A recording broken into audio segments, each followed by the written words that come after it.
সকলোকে মোৰ নতুন এটা মিনি ব্লগলৈ স্বাগতম জনালো। আজি মিনি ব্লগটো অলপ বেলেগ ধৰণৰ হ'ব আৰু এতিয়া মই যাব কাৰণে ওলাই আছোঁ এফালে। ভাইটি চাওকচোন পিছফালৰ পৰা যে কি অশান্তিবোৰ কৰি নাথাকে আৰু তাই সদায় এইবিলাকে। আৰু মোৰ যিটো দেৰি হৈছে গতিকে খাবলৈ টাইম নাই, খাই মই ওলাই আছোঁ আৰু এতিয়া ওলাই পাই ৰেডি হ'লোঁ।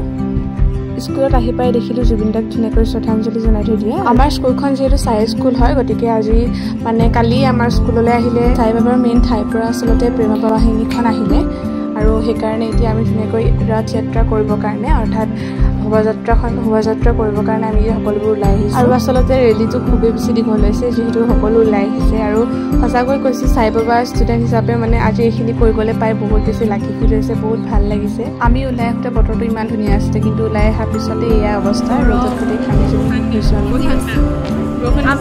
আমাক আচলতে পানী বটল দিছিলে দেই, কিন্তু মোৰ ভাগত পানী বটল কি কৰিছে চাওকচোন। এইটো কথা কৈ হাঁহি এতিয়া আমি আহি পালোহি স্কুলত। ধুনীয়াকৈ প্ৰচেশ্যনটো কৰিলোঁ আৰু তাৰপিছতে আহি ফটো ছেশ্যন চলিছে অলপ, ভাইটি যিটো আহিছিলে। এতিয়া চাই বাবাৰ ওচৰত সেৱা কৰি আহি আমি খাবলৈ বহিলোঁ আৰু খাওঁতেও শান্তি নাই। চাওকচোন কি ভিডিঅ'বোৰ কৰি আছে ইহঁতে। আৰু মই ভালকৈ ফুল ব্লগত আপোনালোকক দেখাম। চ' মিনি ব্লগটো ইমানে আছিল।